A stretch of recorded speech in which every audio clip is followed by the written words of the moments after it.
অনেক দিন আগের কথা। মণিমালা নামের এক রাজ্য ছিল। এই রাজ্যে সোনা দানা মণিমুক্তা দ্বারা পরিপূর্ণ ছিল। এই রাজ্যের রাজা ছিলেন হরিদাস পাল। রাজা হরিদাস পাল ছিলেন অনেক লোভী। তার রাজকোষ স্বর্ণ মণিমুক্তা দ্বারা পরিপূর্ণ থাকলেও তার লোভ ছিল আকাশচুম্বী। তাই হরিদাস পাল তার রাজ্যের প্রজাদের নিয়ে জোর করে হিরে উত্তোলন করাত। কিন্তু রাজা হরিদাস পাল প্রজাদের ঠিকমতো খাবার দাবারের ব্যবস্থা করত না, যার ফলে মাঝে মধ্যে অনেক সাধারণ প্রজা না খেয়ে কাজ করতে করতে মারা যেত। কিন্তু এই রাজ্যের মহামন্ত্রী জগেন দাস খুবই নরম মনের মানুষ। সে প্রজাদের এমন কষ্ট সইতে পারত না, তাই সে বারবার রাজার কাছে প্রজাদের কষ্টের কথা তুলে ধরত। বলো মহামন্ত্রী, কি খবর নিয়ে এসেছো? প্রজারা কেমন হিরে উত্তোলন করছে বলো। মহারাজ, অপরাধ ক্ষমা করবেন। আপনার কথাই প্রজারা হিরে উত্তোলন করতে গিয়ে অনেকেই প্রাণ হারাচ্ছে। তাছাড়া তারা কেউই ঠিক মতো খাবার পাচ্ছে না। শোনো মন্ত্রী, রাজ্যের প্রজারা হলো রাজার গোলাম, তাদেরকে তো রাজার হুকুম মানতেই হবে। তাছাড়া আমার রাজ্যকে আরো সমৃদ্ধ করতে হলে ওই মূল্যবান হিরে তো সংগ্রহ করতেই হবে। তাই বলে প্রজাদের এমন মৃত্যুর মুখে ঠেলে দেবেন? রাজার কথায় প্রজাদের প্রাণ দেওয়াই তো প্রজাদের ধর্ম। তাই হিরে উত্তোলন করতে যদি রাজ্যের অর্ধেক প্রজাও মারা যায়, এতে আমার কোনো যায় আসে না। কিন্তু মহারাজ, এমন ভাবে চললে তো আর কয়েকদিনের মধ্যেই সব প্রজারা শেষ হয়ে যাবে। তখন এই রাজ্যে ফসল ফলানোর মতো কেউ থাকবে না। তখন আমাদের সবাইকে না খেয়ে মরতে হবে। শোনো মন্ত্রী, আমার রাজ্যে ফসল ফলানোর দরকার নেই, আমি হিরে দিয়ে ফসল ক্রয় করব। যাও, তুমি গিয়ে দেখো প্রজারা ঠিক মতো কাজ করছে কিনা। যদি কেউ আমার হুকুম অমান্য করে কাজে আসতে না চায়, তাহলে তাকে সেনা দিয়ে ধরে আনার ব্যবস্থা করো।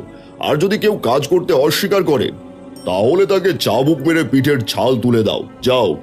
যথা আজ্ঞা মহারাজ।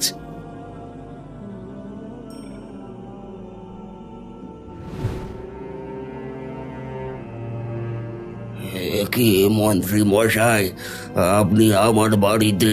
হ্যাঁ, আমি মহারাজের হুকুমে এসেছি। কিন্তু তুমি কাজে যাওনি কেন? কি করে কাজে যাব? আজ দুদিন হলো না খেয়ে আছি। বুড়িকেও কিছু খেতে দিতে পারিনি। তাছাড়া এই বৃদ্ধ বয়সে কি করে না খেয়ে কাজ করব? ছেলেটা তো না খেয়ে কাজে গেছে। কি করবে বলো? না গিয়ে কি কোনো উপায় আছে? মহারাজের হুকুম, যদি কেউ কাজে না যায় তাহলে তাকে সেনাদের দিয়ে জোর করে ধরে নিয়ে গিয়ে মারধর করতে হবে। না না মন্ত্রী মশাই, আপনি আমার স্বামীকে মারবেন না দয়া করে। না, আমি তোমার স্বামীকে মারতে চাই না। আমি তো রাজার হুকুমের গোলাম। আমি এসেছি বলেই সে এখনো আমার সামনে দাঁড়িয়ে আছে, নয়তো সেনারা জোর করে এতক্ষণে তুলে নিয়ে যেত। ওগো, মন্ত্রী মশাই ঠিকই বলেছেন। মন্ত্রী মশাই কখনো আমাদের খারাপ চাননি। যাও, তুমি কাজে যাও গো, নয়তো সত্যি সত্যি রাজার নির্দয় সেনারা এসে তোমাকে মারতে মারতে নিয়ে যাবে গো। তুমি যাও। ঠিক আছে মন্ত্রী মশাই, চলুন।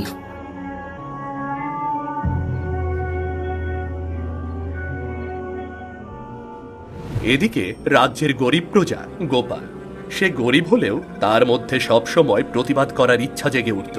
কিন্তু তার স্ত্রী মালতী ও তার ছোট ছেলে হিমেলের মুখের দিকে তাকিয়ে সে নিষ্ঠুর রাজার বিরুদ্ধে প্রতিবাদ করত না। কি গো, কাজে যাবে না?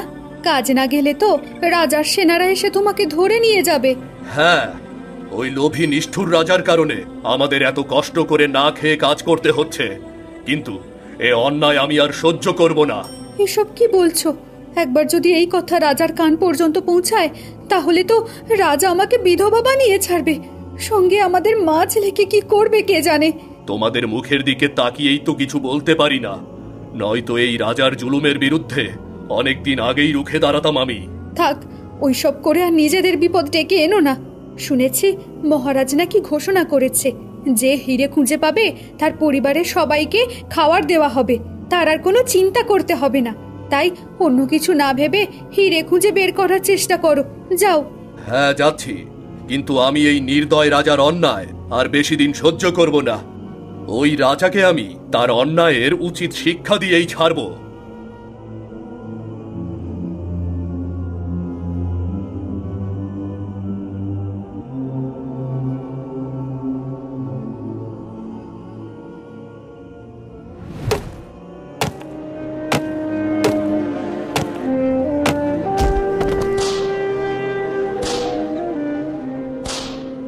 না, আমার ছেলেটাকে মেরো না, মেরো না, মেরো না আমার ছেলেটাকে। ও এমনিতেই আজ 2 দিন হলো না খেয়ে আছে, ওকে মেরো না। এই বুড়ো, চুপ কর আর ঠিক মতো কাজ কর। হিরে খুঁজে বের করতে না পারলে না খেয়ে তো থাকতেই হবে। না খেয়ে না থাকতে চাইলে তাড়াতাড়ি হিরে খুঁজে বের কর বেটারা।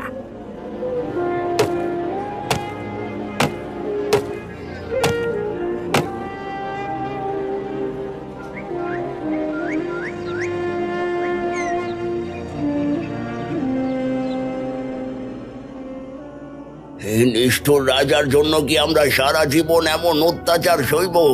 আপনারা সারা জীবন মুখ বুঝে থাকলে সারা জীবন আপনাদের এমন অত্যাচার সইতেই হবে। মুখ বুঝে না শুয়েই বা কি করব? কেউ যদি রাজার বিরুদ্ধে কথা বলে তাহলে কি তার ঘাড়ে মাথা থাকবে? তার চেয়ে নিজেদের কথা না ভেবে পরিবারের কথা ভেবে চুপ থাকাই ভালো। চুপ করো। এমন ভিতুর মতো থাকলে আস্তে আস্তে সবাইকে মরতে হবে। আমরা কেউই বাঁচতে পারবো না। ভীতু না থেকেই বা উপায় কি? আমরা তো আর রাজার সাথে যুদ্ধ করতে পারবো না। হ্যাঁ, যুদ্ধ করতে পারবো না, কিন্তু বুদ্ধি খাটালে আমরা নিশ্চয়ই ওই নিষ্ঠুর রাজাকে শায়েস্তা করতে পারবো। শুধু সময়ের অপেক্ষা করতে থাকো, সময় হলে তখন দেখবে। এভাবে কিছুদিন কেটে যায়। এদিকে রাজ্যের সব প্রজারা হিরে উত্তোলনের কাজ করায় ফসল ফলানোর মতো কেউ থাকে না, যার ফলে রাজ্যে খাবারের ঘাটতি দেখা দেয়। তখন মন্ত্রী রাজদরবারে গিয়ে হাজির হয়। মহারাজ, সব প্রজারা হিরে উত্তোলন করার জন্য চাষাবাদ বন্ধ রেখেছে, যার ফলে এখন তো রাজ্যে খাদ্যের ঘাটতি দেখা দিয়েছে। এখন প্রজারা কি খেয়ে বাঁচবে? শোনো মন্ত্রী, প্রজারা এতদিন হলো কাজ করছে কিন্তু আমাকে ঠিক মতো হিরে খুঁজে দিতে পারছে না। তাই তাদের আজ থেকে 3 দিনে একবেলা খেতে হবে। আর সবাইকে বলবে যে হিরে খুঁজে দিতে পারবে একমাত্র তার পরিবার 3 বেলা খেতে পারবে। আর যারা হিরে খুঁজে দিতে পারবে না তাদের পরিবার সহ সবাইকে 3 দিনে একবেলা খেতে হবে। মহারাজ, এমন হলে তো রাজ্যের সব প্রজারা না খেয়ে মরে যাবে। মরলে মরবে, তাতে আমার কিছু যায় আসে না, কিন্তু আমার হিরে চাই, অনেক হিরে। মহারাজ, এত হিরে দিয়ে কি করবেন?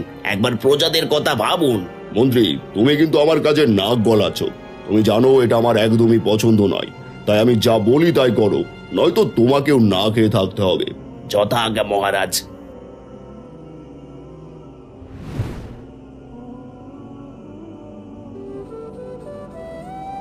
ওগো, আজ 2 দিন হলো ছেলেটা না খেয়ে আছে।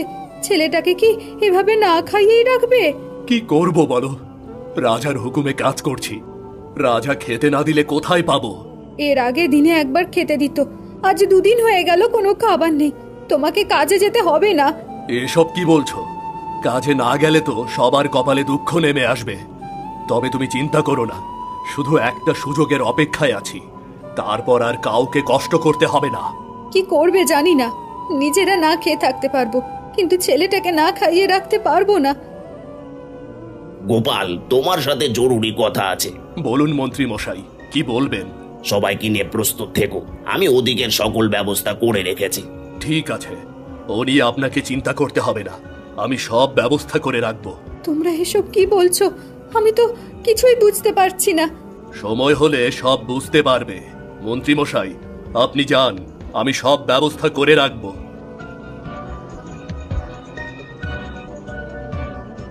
তুমি থাকো আর ছেলেটাকে ভুলিয়ে ভালিয়ে রেখো। আমি চললাম।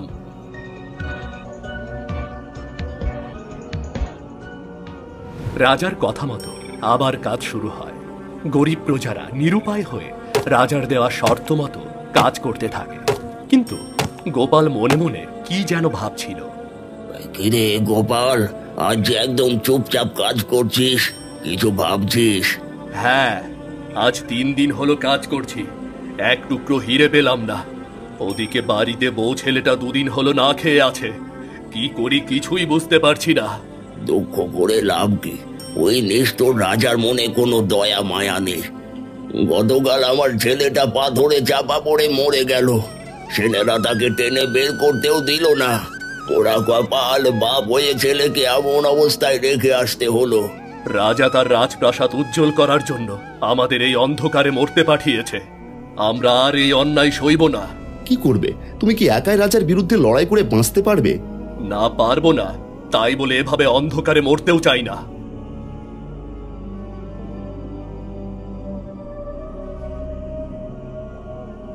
শোনো সবাই, মহারাজ নিজে হিরে উত্তোলনের কাজ দেখতে আসবে।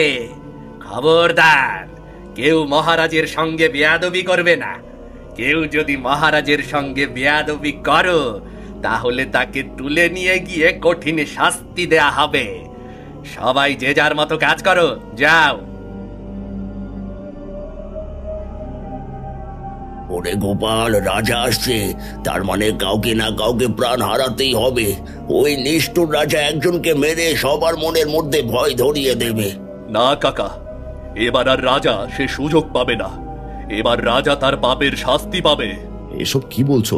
তুমি কি করতে চাইছো আমি তো কিছুই বুঝতে পারছি না। বুঝতে পারলে না তো? তাহলে শোনো, রাজা শুধু এখানে আসতে পারবে, কিন্তু যেতে পারবে না। যে অন্ধকার খনিতে আমাদের না খেয়ে কাজ করতে হচ্ছে, সেই অন্ধকার খনিতেই রাজাকে মরতে হবে। একেবারে মেরে ফেলবে? কিন্তু রাজার সাথে তো তার সেনারা থাকবে। হ্যাঁ, একেবারে মেরে ফেলবো। আর ওই নিষ্ঠুর সেনাদেরও এখান থেকে বের হতে দেব না।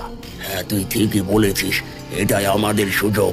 শোনো সবাই, ওই অত্যাচারী রাজার হাত থেকে বাঁচতে হলে গোপালের কথা মতোই কাজ করতে হবে। গোপাল যা যা বলে সবাই তাই করো। হ্যাঁ রে গোপাল, আর ভীতু হয়ে বাঁচতে চায় না। বল বল, কি করে এই অত্যাচার থেকে আমরা রেহাই পাবো? তাহলে শোনো কি কি করতে হবে।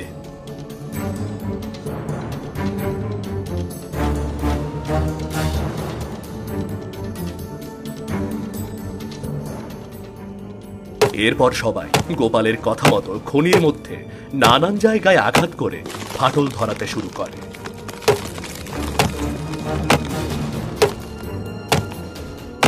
কিছুক্ষণ পর রাজা তার সেনা নিয়ে খনির প্রবেশ পথ দিয়ে ভেতরে প্রবেশ করে। রাজা ভেতরে এসে দেখতে পায় প্রজারা সবাই মনোযোগ দিয়ে কাজ করছে। প্রহরী, জমানো হিরে কোথায়? মহারাজ, ওগুলো সব ভিতরে সুরক্ষিত করে রাখা হয়েছে। বেশ, তাহলে আমাকে সেখানে নিয়ে চলো। ঠিক আছে, তাহলে ওদিকে চলুন।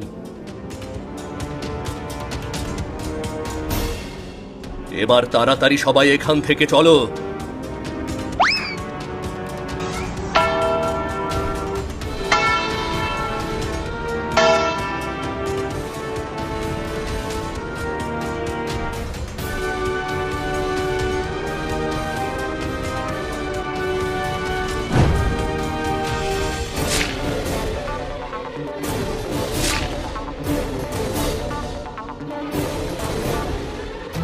গোপাল, খনির নিচের খবর কি?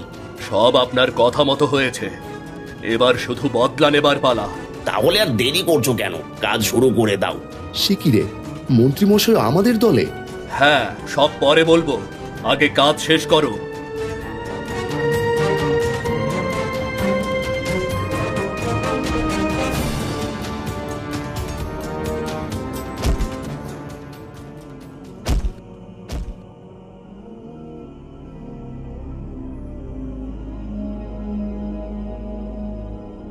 এই তো মহারাজ, এখানে সব হিরে জমানো রয়েছে। বাবা বাবা বাবা, এত হিরে! তার মানে এই খনিতে আরো অনেক হিরে আছে। প্রহরী, তোমরা প্রজাদের দিয়ে আরো বেশি বেশি কাজ করাও। প্রয়োজন হয় দিনরাত কাজ করতে হবে। আমার আরো হিরে চাই, আরো হিরে। জয় হুকুম মহারাজ। এ কি, চারিদিকে এমন কাঁপছে কেন? মহারাজ, মনে হচ্ছে ভূমিকম্প শুরু হয়েছে। তাড়াতাড়ি বাইরে চলুন মহারাজ, তাড়াতাড়ি বাইরে চলুন। কিন্তু আমার হিরে? চিন্তা করবেন না মহারাজ, এগুলো ঠিক সময়ে আপনার কাছে পৌঁছে যাবে। ঠিক আছে, তাহলে তাড়াতাড়ি চলো।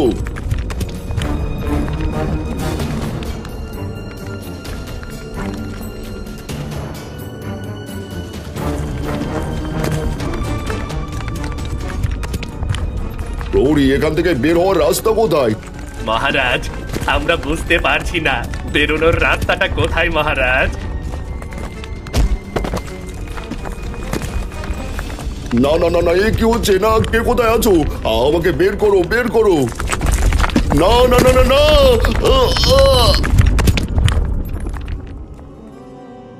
মন্ত্রী মশাই, আপনার কথা মতো এই অত্যাচারী রাজাকে শেষ করে দিয়েছি। আমি কিছুই বুঝতে পারলাম না। শব্দ তুই করলি, তাহলে মন্ত্রী মশাইয়ের কথা মতো হলো কি করে? হ্যাঁ, বা আমার কথা মতো করেছে। আমি আগে থেকেই জানতাম গোপাল সবার চেয়ে সাহসী। সেই একমাত্র এই রাজ্যের সাধারণ প্রজাদের বাঁচাতে পারবে। তাই আমি গোপালকে নিয়ে সব পরিকল্পনা করে রেখেছিলাম। তারপর আমি রাজাকে লোভ দেখিয়ে এখানে পাঠিয়েছিলাম। তাহলে কি এখন থেকে আমরা মুক্ত? হ্যাঁ, এখন থেকে তোমরা সবাই মুক্ত। এবার আমি রাজার জমানো সম্পদ দিয়ে এই রাজ্যের প্রজাদের অভাব দূর করব। যাও, যে যার ঘরে যাও, আর এই খুশির সংবাদ সব জায়গায় ছড়িয়ে দাও। মন্ত্রী আর গোপালের বুদ্ধিতে রাজ্যের প্রজারা নিষ্ঠুর রাজার হাত থেকে মুক্ত হয়। এরপর থেকে রাজ্যের সব প্রজারা সুখে শান্তিতে বসবাস করতে থাকে।